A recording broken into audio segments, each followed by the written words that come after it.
سورہ الانعام چھٹی سورہ آیت نمبر 20۔ اعوذ باللہ من الشیطان الرجیم، میں پناہ مانگتا ہوں اللہ کی شیطان مردود کے شر سے۔ بسم اللہ الرحمن الرحیم۔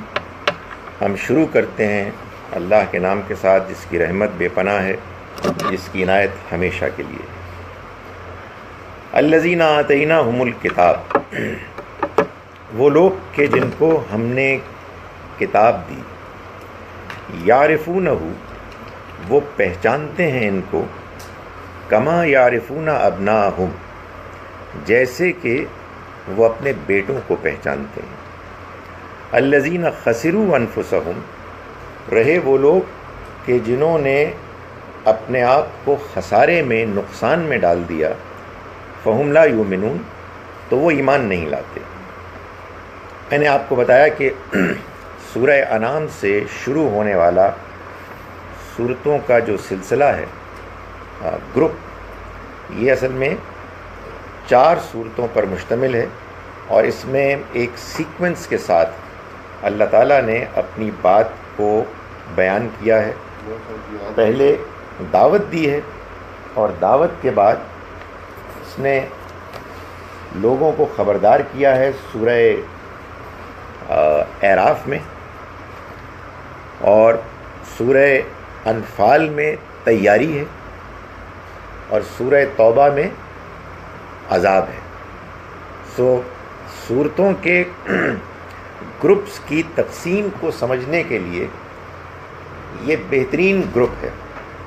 4 صورتیں، اور جی، سورہ انعام دعوت ہے، سورہ اعراف انذار ہے، وارننگ، خبردار کرنا، سورہ انفال تیاری ہے، پریپریشن، اور سورہ توبہ عذاب ہے، پنشمنٹ۔ تو ہم سورہ انعام پڑھ رہے ہیں، اس میں اللہ تعالیٰ نے دعوت پہنچائی ہے۔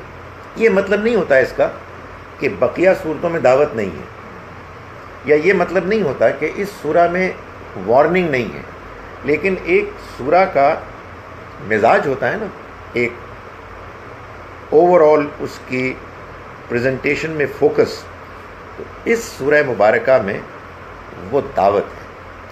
دعوت بھی کس کو؟ دیکھیں، جب آپ یہ کہتے ہیں نا کہ ہم کو دعوت دینی ہے، تو اس میں یہ طے کرنا ہوتا ہے کہ یہ دعوت کس کو دی جائے گی۔ وجہ یہ ہے کہ آپ کا جو ایڈریسی ہے، مخاطب، اس کا پس منظر، اس کی ذہنی سطح، اس کے سوچ کا انداز یہ طے کرے گا کہ آپ اس کو کیا دعوت دیں۔ یہ بات کوئی بہت مناسب بات نہیں ہے کہ آپ ایک بات سب جگہ بیان کریں۔ وہی بات آپ ایک موقع پر بیان کریں گے، لوگ بہت متاثر ہوں گے، دوسرے کے سامنے بیان کریں، وہ کہیں گے کیا بات کر رہے ہیں، سمجھ میں ہی نہیں آ رہی ہے، تو بہت ہی سطحی سی بات ہے، یہ بات تو ہم پہلے سے جانتے ہیں، اینڈ سو آن۔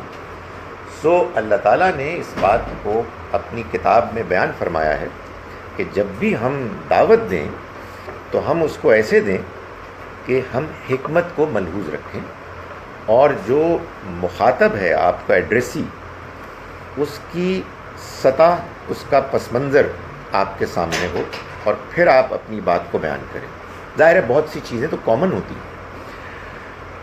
قرآن مجید کی دعوت اصلاً سب سے پہلے مکے اور گرد و پیش میں رہنے والے عرب کے لوگ، بنی اسماعیل کے لوگ تھے، ان میں خاص طور پر قریش کی لیڈرشپ تھی جن کو ایڈریس کیا گیا۔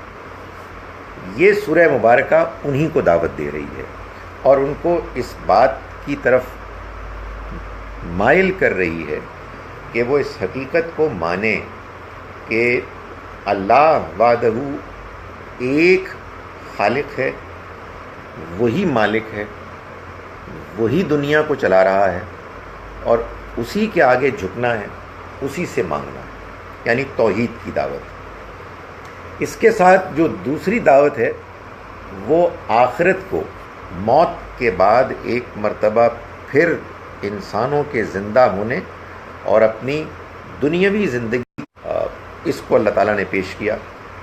اور آپ یہ دیکھیں گے اس سورہ مبارکہ میں کہ خاص طور پر ابراہیم علیہ السلام کا ذکر بڑے نمایاں انداز میں کیا گیا، اس لیے کہ مکے کے لوگ، قریش کے لوگ ان کو اپنا بزرگ جد امجد سمجھتے تھے، اور وہ اپنے غلط مذہبی نظریات کی دلیل کے طور پر ان کو پیش کرتے تھے.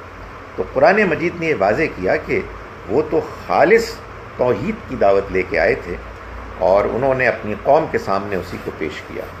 اور اسی طرح سے آپ دیکھیں گے کہ سورہ انعام کے آخر میں اللہ تعالیٰ نے ان بعض بدعتوں کو بیان کیا کہ جو اللہ کے دین کے نام پر مکے کے لوگ کرتے تھے. جانوروں کے ذبح کرنے میں، ان کے حلال اور حرام ٹھہرانے میں، وہ ایک اپنا ہی ان کی ایک ٹریڈیشن تھی کہ جو خدا کے دین کے اوپر انہوں نے بہتان، ایک جھوٹ باندھ دیا تھا. اس کو بھی قرآن بیان کرتا ہے.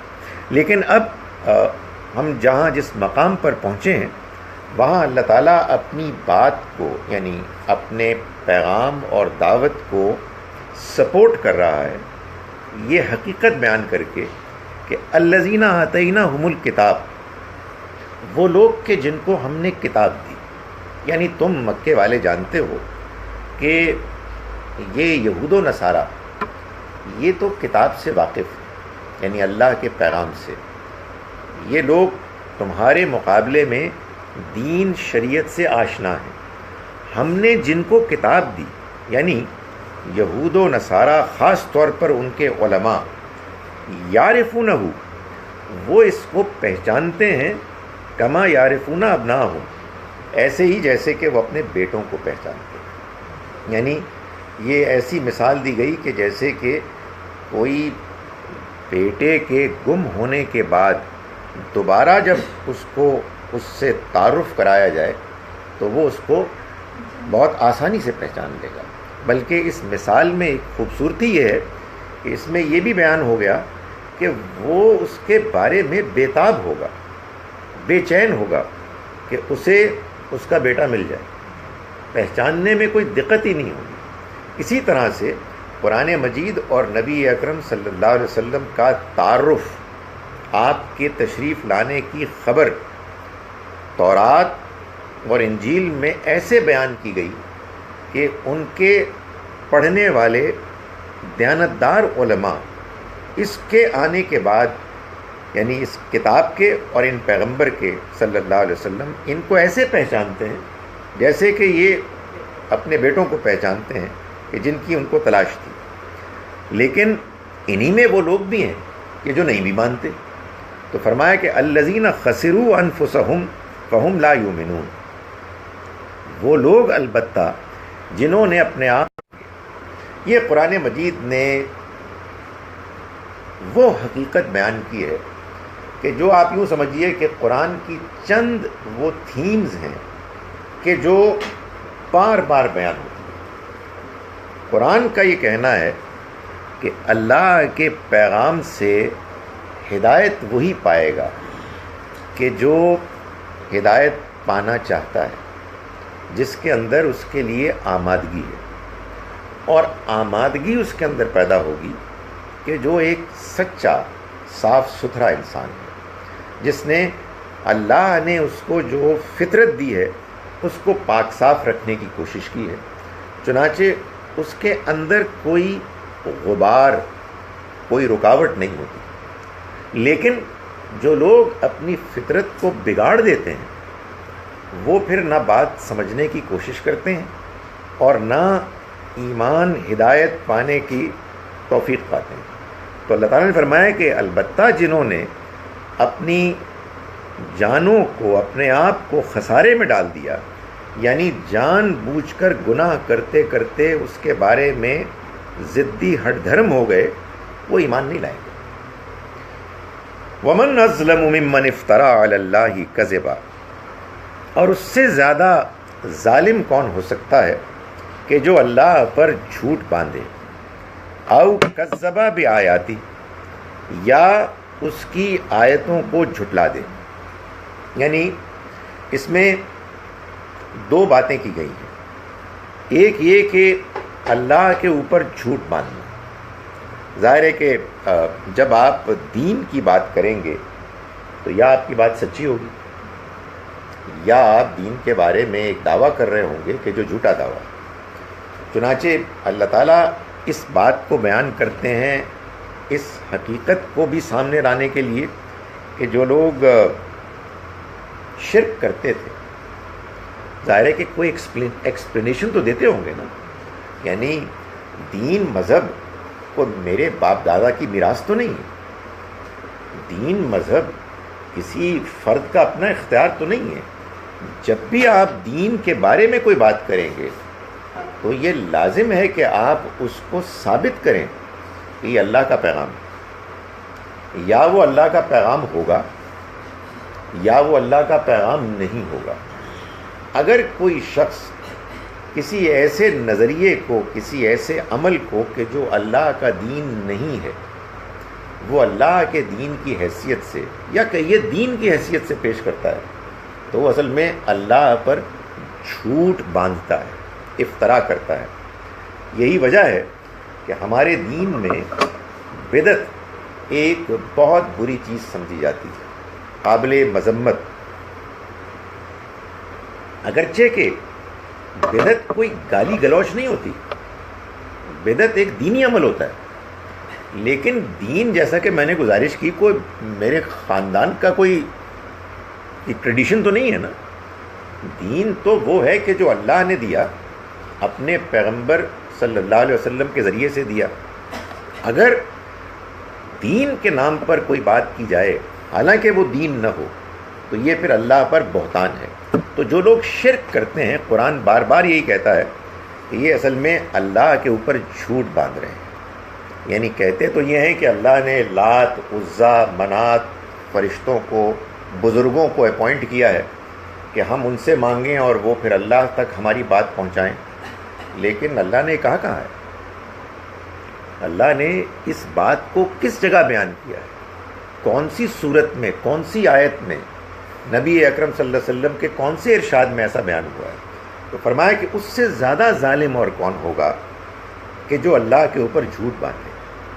اس میں ظاہر ہے کہ ایک اور بھی اشارہ ہے کہ نبی صلی اللہ علیہ وسلم کی زبانی یہ بتایا جا رہا ہے کہ دیکھو تم مجھے جانتے ہو، تم نے میرے کردار کو نبوت کے اعلان سے 40 برس پہلے دیکھا ہے. تم جانتے ہو کہ میں نہ جھوٹ بولتا ہوں نہ دھوکہ دیتا ہوں.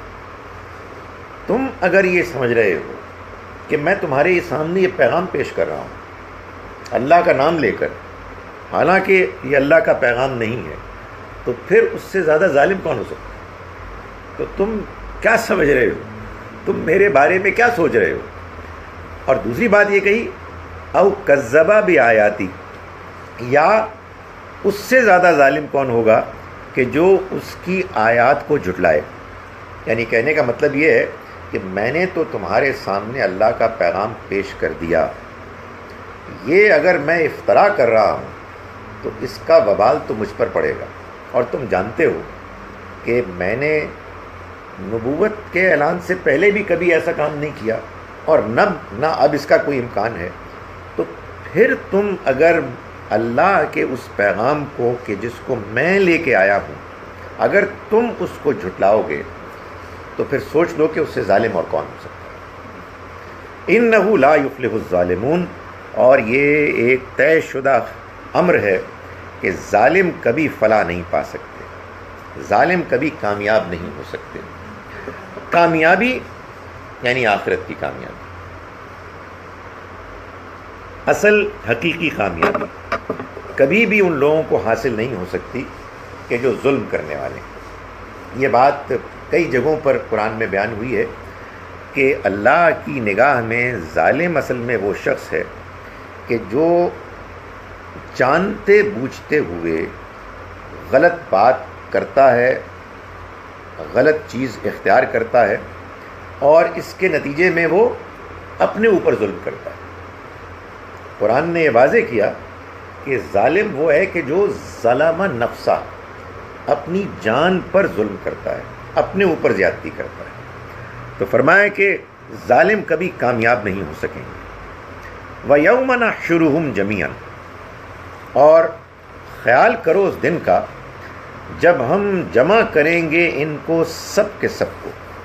سب کے سب کو ظاہر ہے اس سے مراد یہ بھی ہے کہ تمام انسانوں کو، لیکن یہاں اس سے مراد یہ ہے کہ یہ جو انکار کرنے والے لوگ ہیں مخاطب، ان کی کئی قسمیں تھیں. کچھ لوگ تھے کہ جو شرک میں بہت آگے بڑھے ہوئے تھے، کچھ لوگ تھے کہ جو آخرت کے انکار پر یا اس کے صحیح تصور کو ماننے سے گریز کر رہے تھے، اور کچھ لوگ تھے کہ جو اللہ کی نشانیاں مانگ رہے تھے اور کہہ رہے تھے کہ جب تک کہ تم کوئی معجزہ نہیں دکھاؤ گے یا عذاب کی جو تم ہمیں دھمکی دے رہے ہو اس کی کوئی نشانی نہیں دکھاؤ گے تو ہم اس وقت تک نہیں مانیں گے. تو گویا کہ انکار کرنے والوں کے بھی مختلف کیٹیگریز تھیں. تو اللہ تعالیٰ نے فرمایا کہ اس دن کا خیال کرو جس دن ہم جمع کریں گے ان کو سب کے سب کو. ثم نقول للذین اشرکوا، پھر ہم کہیں گے ان لوگوں سے کہ جنہوں نے شرک کیا، این شرکاؤکم الذین کنتم تزعمون، کہاں ہیں وہ تمہارے شریک جن کے بارے میں تم گمان کیا کرتے تھے. کیا گمان کرتے تھے؟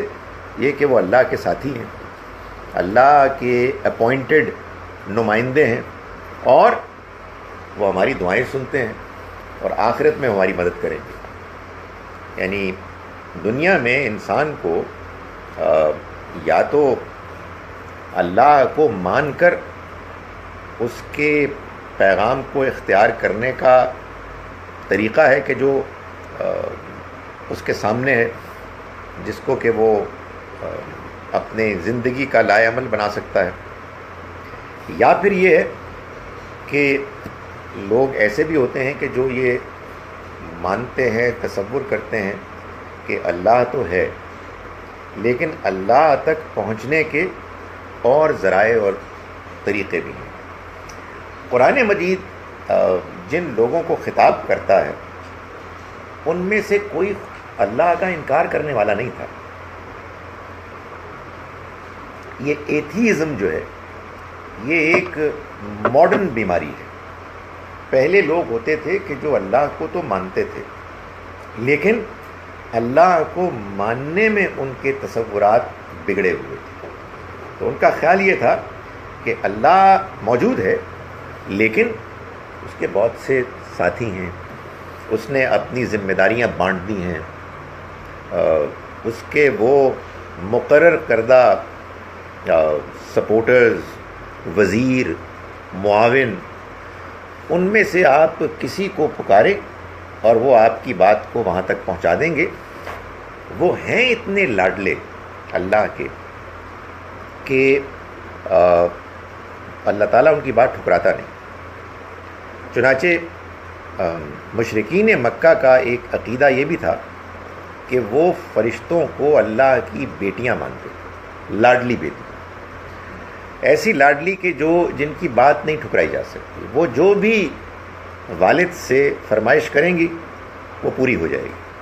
چنانچہ اللہ تعالیٰ نے اس بات کو بیان فرمایا سورہ نجم میں کہ وہ لوگ کہ جو فرشتوں کو عورتوں کے نام دیتے ہیں، ان الذین یسمون الملائکۃ تسمیۃ الانثی، وہ آخرت کو نہیں مانتے، یہ آخرت کے انکار کرنے والے ہیں. وجہ یہ ہے کہ جب آپ کے ذہن میں یہ ہو کہ اللہ کے کچھ ایسے قریبی ساتھی ہیں، اس کے کچھ ایسے فیورٹس ہیں جو اللہ کے حساب کتاب میں میرٹ کی بنیاد پر فیصلے کو خراب کر سکتے ہیں، بدل سکتے ہیں، اور آپ کا ان کے ساتھ تعلق ہے، تو پھر آپ کے لیے آخرت کا ہونا نہ ہونا برابر ہے. پھر آپ آخرت کی زندگی کو سیریسلی لے ہی نہیں سکتے.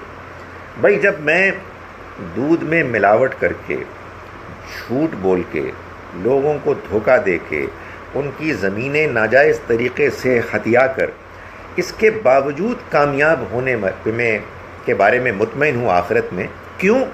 اس لیے کہ میرے کچھ بزرگ ہیں، میرے کچھ فرشتے ہیں، میرے کچھ اور ایسے شریک ہیں جو اللہ کے ساتھ اس کے نظام کا حصہ ہیں، جو میری اس دھاندلی کے باوجود مجھے وہاں کامیاب کر دیں گے، تو اصل میں پھر آخرت کا ماننا نہ ماننا برابر ہے۔ تو قرآن مجید نے، آپ کو معلوم ہے، قرآن مجید نے یہ بات بھی کہی ہے کہ اگر آپ آخرت کو نہیں مانتے تو اصل میں آپ اللہ کو بھی نہیں مانتے، آپ اللہ کا انکار کریں۔ اس لیے کہ اللہ کو ماننے کا فائدہ کیا ہے کہ اگر آپ اس کو مان رہے ہیں لیکن یہ خیال کریں گے ہوگا کچھ بھی نہیں، یہاں جو دھاندلی ہو رہی ہے اس کو بھی وہ کنٹرول کرنے کی پوزیشن میں نہیں ہے، اور کوئی بعد میں بھی کوئی حساب کتاب نہیں ہوگا۔ تو قرآن مجید میں سورہ بقرہ کے شروع ہی میں اللہ تعالیٰ نے فرمایا کہ وہ لوگ کہ جو آخرت کا انکار کرتے ہیں وہ اللہ کا انکار کرتے ہیں۔ یہ غالباً آیت نمبر 28 ہے سورہ بقرہ کی، کہ جس میں اللہ تعالیٰ نے یہ بات بیان فرمائی ہے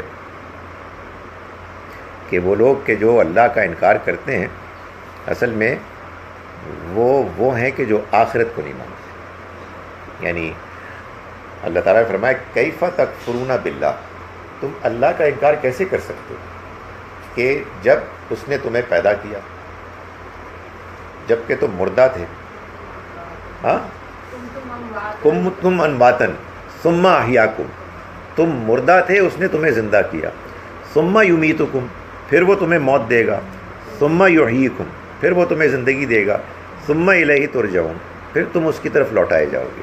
ظاہر ہے کوئی آدمی قرآن کی کو تدبر سے غور سے پڑھے تو یہ سوال پیدا ہوتا ہے نا کہ بات تو شروع ہوئی تھی اس سے کہ تم اللہ کا کیسے انکار کر سکتے ہو، اور جو بعد میں بات کی ہے وہ ساری موت کے بعد کی زندگی کی بات ہے۔ اس کی وجہ کیا ہے؟ اس کی وجہ یہ ہے کہ مرنے کے بعد جی اٹھنے کا انکار اصل میں اللہ کا انکار ہے۔ اس لیے کہ اللہ تعالیٰ یہ تو نہیں چاہ رہے نا کہ ہم یہ مانیں کہ ہاں وہ ہے موجود فلسفیانہ طور پر۔ اس دنیا کے بارے میں اللہ کی جو سکیم ہے، اگر آپ اس کو نہیں مانتے تو آپ اللہ کا انکار کرتے ہیں۔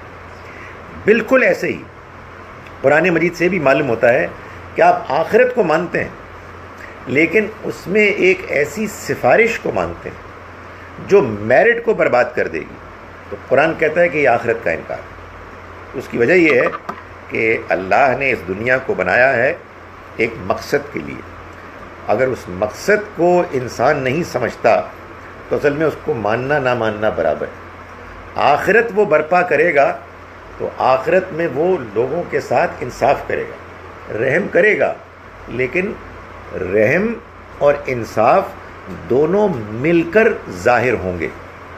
لوگ عام طور پر کیا کرتے ہیں، ایک ایسی بات کرتے ہیں بڑا غفور الرحیم ہے، مطلب یہ ہے کہ دھاندلی ہوگی، تو اس کے جس کے بارے میں جس کی کوئی ادا پسند آ گئی وہ اس کو بخش دے گا۔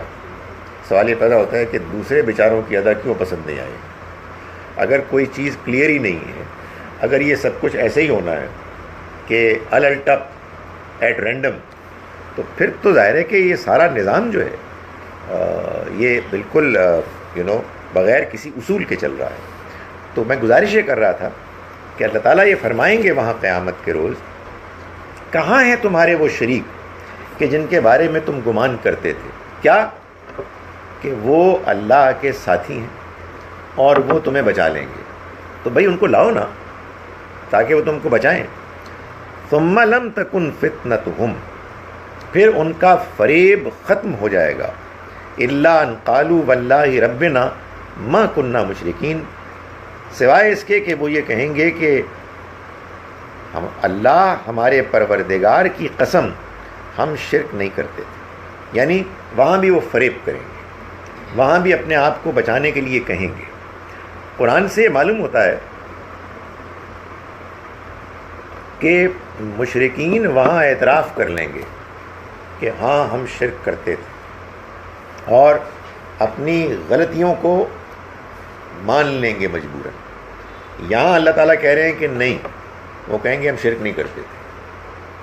تو اس طرح کی جو باتیں ہوتی ہیں ان کو جب سرسری طور پر، سطحی طور پر ایک آدمی پڑھتا ہے تو کہتا ہے کہ یہ اس میں تضاد ہے،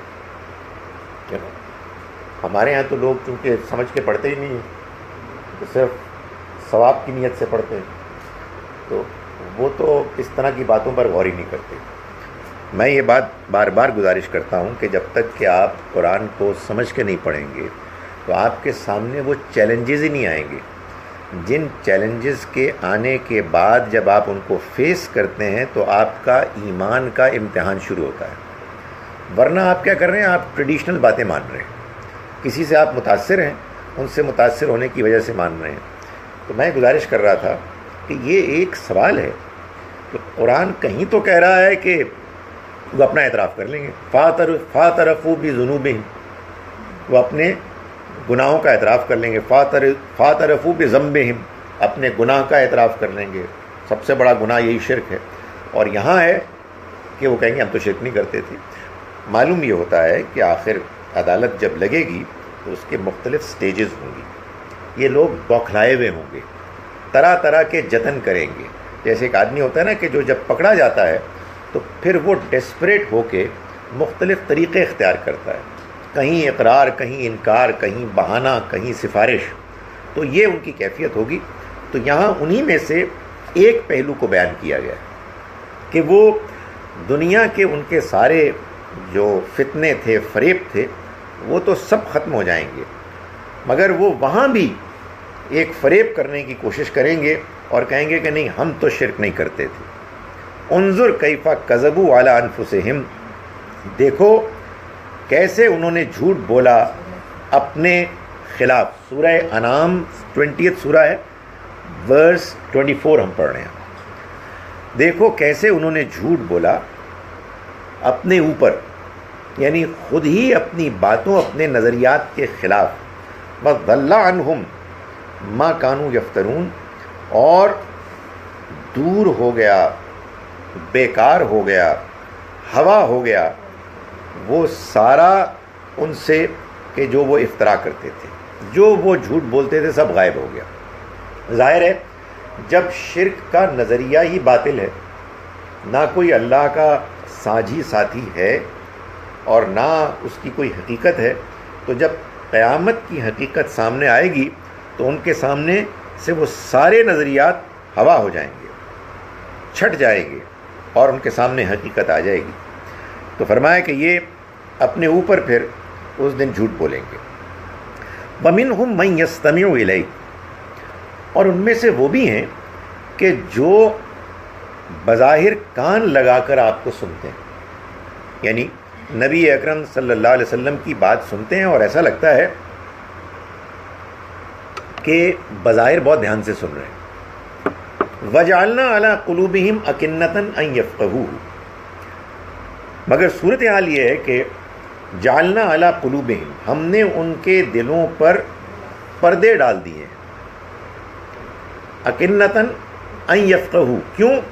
تاکہ وہ اسے سمجھ نہ سکیں، وفی آذانہم وقرا، اور ان کے کانوں کو ہم نے پہرا کر دیا ہے۔ یہ اصل میں پوری بات یوں ہے، یہ عربی زبان کے بعض جملے ہیں قرآن مجید میں جو قرآن کا ایک بے مثال انداز ہے، اور میں یہ بار بار کہتا ہوں کہ آپ قرآن کو سیکھیں گے، اس کی زبان کو کچھ سیکھیں گے تو آپ قرآن کو زیادہ بہتر طریقے سے اپریشیٹ کریں گے۔ قرآن مجید نے اپنی بات کو بیان کرنے کا وہ بہترین اسلوب اختیار کیا کہ جو عرب کی سوسائٹی میں ان کے شعراء، ان کے خطیب، ان کے ادیب اختیار کرتے تھے۔ کیوں بھلا؟ اس لیے کہ اگر قرآن کی بات بالکل سادہ سپاٹ ہوتی، آرڈنری لینگویج میں ہوتی، تو پھر لوگ متاثر ہی نہ ہوتے، بات وہیں ختم ہو جاتی۔ قرآن نے سب سے پہلے اپنے زمانے کے بہترین اذہان کو متاثر کیا، جنہوں نے انکار کیا وہ بھی متاثر ہوئے، اور جنہوں نے مانا انہوں نے پورے اطمینان کے ساتھ مانا۔ اور اس کی وجوہات میں سے ایک وجہ یہ تھی کہ سب سے پہلے قرآن نے امپریس کیا۔ دیکھیں، امپریس ہونے سے آپ بات مانتے نہیں ہیں، یہ ایک بڑی امپورٹنٹ چیز ہے۔ آپ کسی شخصیت سے امپریس ہو جاتے ہیں، آپ کسی کتاب سے امپریس ہو جاتے ہیں. اس کا نتیجہ یہ نکلتا ہے کہ آپ اس کی بات دھیان سے سنتے ہیں. بات میں اگر جان ہے تو وہ متاثر کرے گی. بندے سے، کتاب سے، زبان سے امپریس ہونے کے نتیجے میں آپ بات دھیان سے سنیں. آپ سمجھ رہے میری بات؟ دیکھیں، اس لیے میں کہہ رہا ہوں کہ آئی کین ایشور یو، میں نے تو سنا ہے، دیکھا ہے، آئی ڈونٹ نو آپ لوگوں کا تجربہ ہے نہیں ہے، بعض کرسچن مبلغین ویری امپریسو. سچی بات یہ ہے کہ اگر آپ نے دھلی ہوئی صاف امپریسو انگریزی سننی ہو نا تو آپ کرسچن پادریوں کو سنیں. دے اسپیک بیوٹیفلی، متاثر کرتے ہیں. میں نے تو دیکھا ہے ان کے گرجوں میں جا کے لوگ رو رہے ہوتے ہیں. ٹھیک ہے، ایبسلیوٹلی. تو اب وہ کیا چیز ہے؟ وہ اصل میں پہلا سٹیپ ہے کہ آپ قریب آئے. اب ظاہر آدمی کہتا ہے کہ جب ساری بات ہی سٹائل کی ہے، پرسنالٹی کی ہے، تو پھر صحیح اور غلط کیا ہوگا؟ نہیں، صحیح اور غلط ہونے کا نیکسٹ سٹیپ میں موقع آئے گا. آپ نے کہا بندہ بہت امپریسو ہے یار، he what he says is very effective. یار بات بڑی کمزور ہے. بات پر غور کرنا ہے. اگر بات میں جان ہے تو آپ کو بات متاثر کرے گی اور اندر سے ہلا دے گی، ورنہ آپ بندے سے متاثر ہوں گے. میرا رونا یہی ہے کہ ہم لوگ بندوں سے متاثر ہوتے ہیں، اس کے بعد بات کیا ہے وہ زیر بحث نہیں ہوتی، اور اسی لیے ہم آپس میں جھگڑتے ہیں. اور بات متاثر کرے اس کے لیے you got to be critical. آپ کے اندر ایک تنقیدی نگاہ ہونی چاہیے. آپ کویسچن کریں، آپ کہیں نہیں یہ تو ایسے ہے، وہاں تو یہ لکھا ہوا ہے، تو پھر ان دونوں میں کیسے آپ ریکنسیلیشن تطبیق کریں گے. And then at some stage آپ کہیں گے او گاٹ اٹ یار، ایکسلنٹ، بات سمجھ میں آ گئی، یو نو. اور یہ it's an ongoing process, یہ کبھی ختم نہیں ہوگا. تو اللہ تعالیٰ نے جو بات یہاں بیان کی ہے وہ یہ ہے کہ ان میں وہ ہیں کہ جو آپ کی بات سنتے ہیں، لیکن آگے جو بات ہے، جملہ میں اس کو بیان کر رہا تھا کہ وَجَعَلْنَا عَلَىٰ قُلُوبِهِمْ أَكِنَّةً، اور ہم نے ان کے دلوں پر پردے ڈال دیے. کیوں؟ تاکہ وہ بات سمجھ نہ سکیں. وَفِي آذَانِهِمْ وَقْرًا، اور ان کے کانوں کو بہرا کر دیا ہے تاکہ وہ سن نہ سکیں. یعنی جملہ جو ہے وہ بظاہر نامکمل ہے، لیکن اس میں جو اس کے انگریڈینٹس، حصے شامل ہیں، ان کو اگر آپ دھیان سے پڑھیں تو بات پوری سمجھ میں آ جاتی ہے. وَجَعَلْنَا عَلَىٰ قُلُوبِهِمْ أَكِنَّةً، ہم نے ان کے دلوں پر پردے ڈال دیے ہیں. کیوں ڈال دیے ہیں؟ تاکہ ان کو بات سمجھ میں نہ آئے. اور ہم نے ان کے کانوں کو بہرا کر دیا ہے تاکہ وہ بات کو سن نہ سکیں. یہ جو بات کو سن نہ سکیں یہ اومیٹڈ ہے، یہ الفاظ میں نہیں ہے، لیکن یہ امپلائیڈ ہے، کیونکہ جو جملے کی کنسٹرکشن ہے وہ اس کو سجیسٹ کر رہی ہے اگر آپ اس کو دھیان سے سنیں. لیکن اس میں ایک اور سوال پیدا ہوتا ہے. آپ یقین جانیں جب قرآن کو آپ سمجھ کے پڑھنے کے لگتے ہیں تو بڑے سوالات ہیں، ان کے جواب کیسے ملیں گے. مگر یہ سوال پیدا ہوتا ہے کہ اللہ میاں آپ نے ان کے دلوں پر پردے ڈال دیے تو ان کا قصور کیا ہے؟ اور آپ نے کسی کو ہدایت دے دی تو اس کا کمال کیا ہے؟ ہم بہت کہتے ہیں نا کہ ہم اللہ کا بڑا شکر ہے ہم مسلمان ہیں. تو ٹھیک ہے آپ شکر تو کریں بھائی، لیکن ان کا بھی تو جواب دیں جو مسلمان نہیں ہیں. ان کو کیوں اللہ میاں نے مسلمان نہیں پیدا کیا؟ جب اس طرح کے سوالات پیدا ہوتے ہیں تو دو ہی رسپانسز ہو سکتے ہیں. ایک رسپانس یہ ہے کہ دیکھو زیادہ سوچا نہ کرو، خواہ مخواہ اپنا ایمان بگاڑو گے، گمراہ ہو گے. مطلب کیا مطلب ہے بھائی؟ بات یہ ہے کہ اللہ کی دی ہوئی عقل کو استعمال کر کے ہم گمراہ ہو جائیں گے؟ نہیں، ہم کو قرآن مجید رہنمائی کرنے آیا ہے، انہی سوالات کے جوابات دینے آیا ہے. تو قرآن مجید نے یہ بات بار بار بیان کی ہے کہ اللہ انسانوں کو میرٹ کی بنیاد پر ہدایت دیتا ہے اور میرٹ کی بنیاد پر گمراہ کرتا ہے. وہ میرٹ کیا ہے؟ وہ میرٹ یہ ہے کہ آپ کو اللہ نے جو فطرت دی، جس میں آپ جانتے ہیں کہ مثلا سچ بولنا اچھی بات ہے، جھوٹ بولنا بری بات ہے، لوگوں کو تنگ کرنا ایک برائی ہے، لوگوں کے کام آنا ایک اچھائی ہے. سچائی کو ماننا ہے، جھوٹ کو نہیں ماننا. جب آپ نے زندگی میں اللہ کی دی ہوئی اس فطرت کی قدر کی تو آپ کی فطرت انٹیکٹ ہے.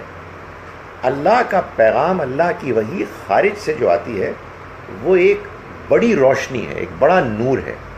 وہ نور آپ کے اس نور کو اگر وہ برقرار ہے اس کو اپیل کرے گا. اسی کو قرآن نے کہا کہ یہ نور علی نور ہو جاتا ہے جب انسان ایمان سے مشرف ہوتا ہے کہ وہ اپنی فطرت کو برقرار رکھتا ہے، اور خارج سے جب اللہ کا پیغام آتا ہے تو کہتا ہے یہ تو بالکل اللہ کا پیغام ہے. لیکن جو شخص جھوٹا ہوتا ہے، جو شخص مکار ہوتا ہے، جو فراڈ کرتا ہے ٹریڈ میں، یہ میں ایسے ہی نہیں کہہ رہا، قرآن نے بیان کیا سورہ مطففین میں، جب وہ فراڈ کرتے ہیں، دوسروں کو ناپ تول کر دیتے ہیں تو کم دیتے ہیں، خود نپواتے تلواتے ہیں تو پورا لیتے ہیں. تو اللہ تعالیٰ نے آگے چل کے یہ فرمایا کہ اذا تتلیٰ علیہ آیاتنا، جب ان کے سامنے ہماری آیات پڑھ کر سنائی جاتی ہیں، قال اساطیر الاولین، تو وہ کہتے ہیں کہ یہ تو اگلوں کے افسانے ہیں، یہ تو پہلے بھی سٹوریز ہم نے سنی ہوئی ہیں. کلا، نہیں، ایسا نہیں ہے. بل رانا علی قلوبہم، بلکہ اصل بات یہ ہے کہ ان کے دلوں پر زنگ چڑھ گیا ہے ما کانوا یکسبون، ان کی بدعمالیوں کا. کون سی بدعمالیاں؟ یہ جو فراڈ کرتے ہیں. سو یہاں اللہ تعالیٰ نے اس کو اجمال کے ساتھ، اختصار کے ساتھ بیان کیا ہے، اس لیے کہ قرآن کا طریقہ یہ ہے کہ وہ کہیں اجمال اور کہیں تفصیل سے بیان کرتا ہے. اس کو قرآن نے خود بیان کیا ہے کہ اللہ کی آیات احکمت آیاتہ، اس کی آیات محکم ہوئی، ثم فصلت، پھر ان کی تفصیل بیان کی گئی. اور اس کا ایک فائدہ یہ بھی ہوتا ہے کہ میری اور آپ کی آزمائش ہوتی ہے کہ ہمیں اگر ایک بات اجمالاً سمجھ میں نہیں آئی تو ہم غور کریں گے، نہ کہ جھگڑیں گے، بحث کریں گے. تو قرآن کا پڑھنا اس لیے ایک فل ٹائم پروجیکٹ ہے. یہ مطلب نہیں کہ دوسرے کام نہیں کرنے، لیکن یہ آن گوئنگ پروسیس ہے، اس سے آپ بے نیاز ہو ہی نہیں سکتے.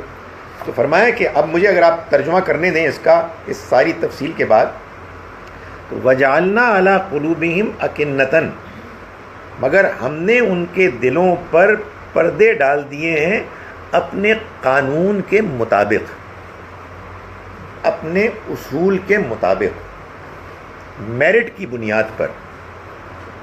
اور وفی آذانہم وقرا، اور ہم نے ان کے کانوں پر بوجھ ڈال دیے تاکہ وہ سن نہ سکیں. اس کا کیا مطلب ہے؟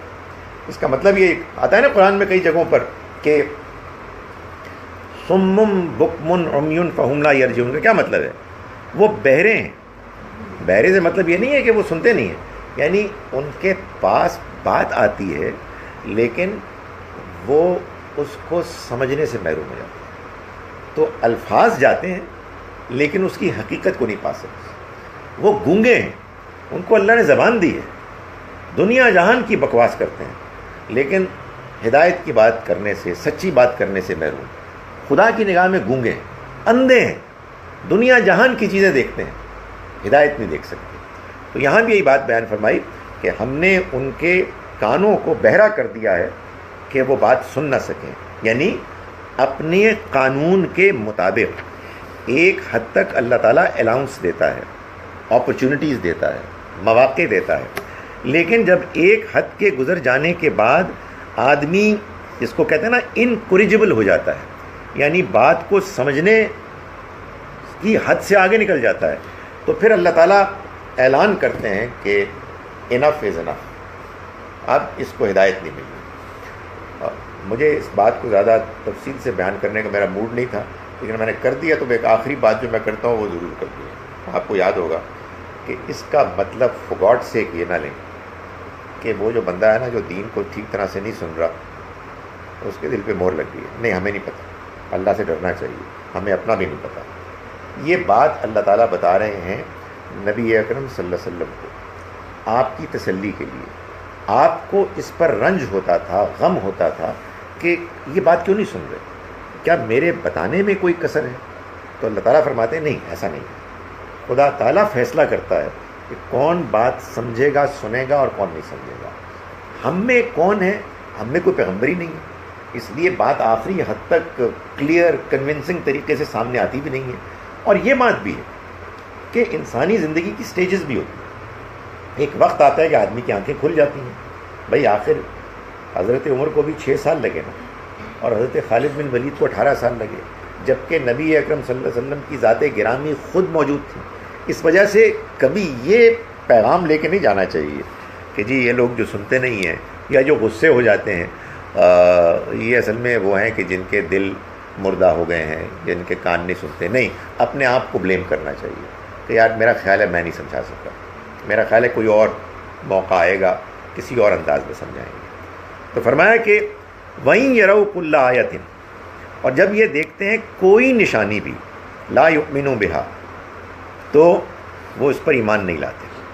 جب بھی کوئی نشانی دیکھیں گے تو اس پر ایمان نہیں لائیں گے. کیوں نہیں لائیں گے؟ اس لیے کہ اصل میں نہ ماننا ان کا طریقہ بن گیا, ورنہ اس کائنات میں اتنی حیرت انگیز نشانیاں ہیں اللہ کی. تو جیسا کہ میں نے گزارش کی نا کہ اگر آدمی سچا ہے تو اس کو سچا پیغام اپیل کرے گا. آپ سورج, چاند, ستارے, بارش, دریا, سمندر, پودے, پرندے, درندے, انسان کی اپنی جسم, انسان کی ضروریات کا پورا ہونا, اس حیرت انگیز دنیا کو دیکھتے ہیں جو یہ نشانیاں ہیں اللہ کی, اور اس سے آپ متاثر نہیں ہوتے. تو بھلا ایک آسمان سے اترتا ہوا فرشتہ اگر آ جائے گا یا پلک جھپکنے میں کوئی باغ لہلاتا آ جائے سامنے, اس سے کیسے متاثر ہو جائیں گے؟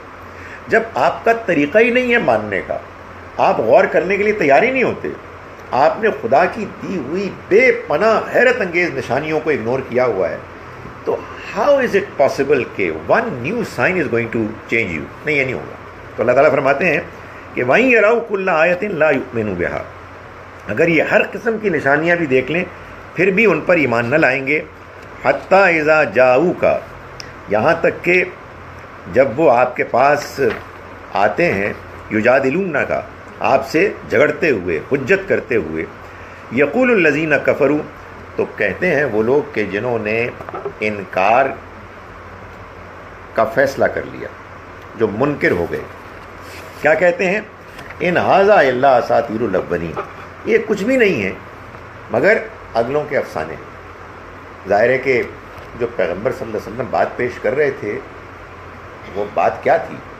بات یہ تھی نا کہ مجھ سے پہلے نوح بھی آئے ہیں, ہود بھی آئے ہیں, صالح بھی آئے ہیں, لوط بھی آئے ہیں, شعیب بھی آئے ہیں, موسیٰ بھی آئے ہیں علیہ السلام. ظاہر ہے یہ جو بات تھی, اس بات کے پیچھے بڑی مضبوط دلیل تھی, اس میں بڑی نشانیاں ہیں. اگر کوئی غور کرے, کوئی غور نہ کرے تو سٹوریز ہیں. بھائی اگر آپ نے غور نہیں کرنا اصل بات پہ تو کچھ نام ہیں, کچھ قصے ہیں, وہی کہتے کہ وہ کلاس میں پہلے یہ بھی بتایا تھا نا کہ ایک تو یہ جو لوگ نہیں مانتے ہیں, جن کو ہم کہتے ہیں کہ اللہ تعالیٰ نے وہ رنگ لگا دیے. آپ نے کہا کہ سب سے پہلی چیز تو یہ ہے کہ ہمیں وہ جو الستو بربکم قالوا بلی شہدنا, کہ اللہ تعالیٰ نے وہ سب سے پہلے ہمارے اندر وہ ڈال دی چیز ازل کے دن, سب کو بتا دیا کہ میں تمہارا معبود ہوں, اور سب نے اس وقت مان لیا. تو وہ چیز ہمارے اندر ہے سب سے پہلی چیز. اس کے بعد اللہ تعالیٰ نے ہمارے اندر وضعیت کی ہے دونوں راستے, جی انا ہدیناہ السبیلا اما شاکرا و اما کفورا, کفورا. بالکل. تو وہ اللہ تعالیٰ نے بہت جگہ قرآن پاک میں بتا دیا کہ میں نے لوگوں کے اندر, ہر کسی کے اندر اچھائی اور برائی دونوں وضعیت کر دی ہیں, اور ظاہر ہے وہ پھر جو اس کو رسپونڈ کرے گا. ایسے ہی. اور پھر تیسری چیز آپ نے جو بھی بتائی کہ کائنات میں اتنی نشانیاں اللہ نے بھر دی کہ وہ اگر ہم ان کو دیکھیں اور ان کو تفکر کریں تو آبویسلی ہم اس سے بھی فکر لے سکتے ہیں. ایسے ہی. جب باہر سے وہ کوئی بھی اسٹیمولس آتا ہے اسٹیمولس, تو پھر ہم رسپونڈ تبھی کرتے ہیں کہ ہمارے اندر وہ نور ہے, موجود ہے. بالکل. اس میں بھی جو شخص نہیں کرتا آبویسلی کہ اس کا اپنا ہے. اللہ تعالیٰ نے تو سب کچھ دے دیا. کو میں ہدایت دوں گا جو طلبگار, جو ہدایت کا طالب ہوگا, جس کو شوق ہوگا. آپ نے بڑی اچھے طرح سے میں نے جو بات ابھی کی ہے اس کو مزید واضح کر دیا. یعنی وہ جو میں کہہ رہا ہوں تاجروں کی بات, ظاہر ہے کہ اگر تاجر یہ کہے کہ میں جو فراڈ کرتا ہوں اس میں پرابلم کیا ہے, تو اور واقعی اس کو معلوم ہی نہیں ہے, تو پھر تو وہ قصوروار نہیں ہے. نہیں, اس کو معلوم ہے, اللہ نے پیدائشی طور پر اس کے اندر یہ بات بدیت کر دی ہے. اور آپ دیکھیں اس سورہ مبارکہ میں مطففین میں اس حقیقت کو کتنی خوبصورتی سے بیان کیا ہے. اللہ تعالیٰ فرماتے ہیں کہ وَإِذَا اكْتَالُوا عَلَى النَّاسِ يَسْتَوْفُونَ، جب وہ لوگوں سے خریدتے ہیں تو پورا پورا لیتے ہیں، نپوا کے تلوا کے. وَإِذَا كَالُوهُمْ أَوْ وَزَنُوهُمْ يُخْسِرُونَ، مگر جب ان کو بیچتے ہیں وزن کر کے یا ناپ کے تو ڈنڈی مارتے ہیں. بھائی اگر ڈنڈی مارنا، کم دینا بڑی اچھی چیز ہے تو خریدتے وقت بھی یہ کہنا تھا کہ میں پیسے تو دے رہا ہوں 1 کلو کے، مگر 1 کلو سے کچھ کم دینا مجھے. ایسا کوئی بھی نہیں کہتا. یعنی چور چوری کرتا ہے مگر یہ کبھی نہیں کہتا کہ میرے چور بھائیوں کسی دن میرے گھر بھی تو آؤ. نہیں، ایسا نہیں کہتا. اس کی وجہ کیا ہے؟ اس کی وجہ یہ کہ انسان جانتا ہے کہ برائی برائی ہے اور اچھائی اچھائی ہے، اس لیے وہ دھاندلی کرتا ہے اپنی خواہشات کو پورا کرنے کے لیے، جانتے ہوئے کہ وہ زیادتی ہے. تو یہ اللہ تعالیٰ اس فیصلے کو یہاں بیان کر کے فرما رہے ہیں کہ یہ جو کہہ رہے ہیں کہ یہ اگلوں کے افسانے ہیں، یہ اصل میں اس لیے کہہ رہے ہیں کہ ان کو بات سمجھنے کی توفیق نہیں ملی. وَهُمْ يَنْهَوْنَ عَنْهُ وَيَنْأَوْنَ عَنْهُ، اور وہ اس سے روکتے ہیں لوگوں کو اور خود بھی گریز کرتے ہیں.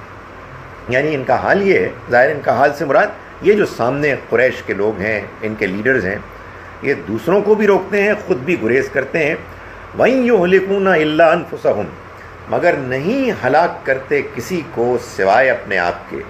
وما یشعرون، اور انہیں اس کا احساس ہے. یعنی یہ دنیا کی سب سے بڑی ٹریجڈی ہے کہ لوگ یہ حرکتیں کرتے ہیں اور یہ کرتے ہوئے اپنے آپ کو برباد کرتے ہیں، لیکن ان کو اس کا احساس نہیں، اس لیے کہ وہ دھیرے دھیرے اس احساس سے محروم ہو جاتے ہیں. وَلَوْ تَرَىٰ إِذْ وُقِفُوا عَلَى النَّارِ، اے کاش کہ تم دیکھ سکتے کہ جب یہ کھڑے کیے جائیں گے آگ کے کنارے. فقالو، تو وہ کہیں گے یا لیتنا، ہائے ہماری بربادی. نردو ولا نکذبا بآیات ربنا، اے کاش کہ ہم لوٹا دیے جائیں تو ہم پھر یہ کریں گے کہ ہرگز نہیں اپنے رب کی آیات کو جھٹلائیں گے. ونکون من المومنین، اور ہم اہل ایمان میں سے ہو جائیں گے. یعنی وہاں جب ان کا نتیجہ ان کے سامنے آئے گا تو پھر پچھتائیں گے اور یہ فرمائش کریں گے کہ ایک موقع ان کو اور مل جائے تو پھر وہ ہرگز انکار نہیں کریں گے، نہیں جھٹلائیں گے، بلکہ صحیح طرح سے ماننے والے بن جائیں گے. بل بدا لہم ما کانوا یخفون من قبل، نہیں ایسا نہیں ہوگا، بلکہ وہ حقیقت ان کے لیے بے نقاب ہو گئی ہے جو اس سے پہلے چھپائے ہوئے تھے. یعنی اس سے پہلے ان کے اندر جو گریز تھا، جو بات کو سمجھنے سے انکار کا رویہ تھا، وہ اب ان کے سامنے آ گیا ہے. وَلَوْ رُدُّوا، اور اگر وہ لوٹا بھی دیے جائیں، لَعَادُوا بِمَا نُهُوا عَنْهُ، تو پھر وہی کریں گے جن سے ان کو روکا گیا. وَإِنَّهُمْ لَكَاذِبُونَ، اور یقیناً یہ جھوٹے ہیں. یہ کیا بات ہے؟ دیکھیں، اگر فرض کیجئے کہ تھوڑی دیر کے لیے مان لیں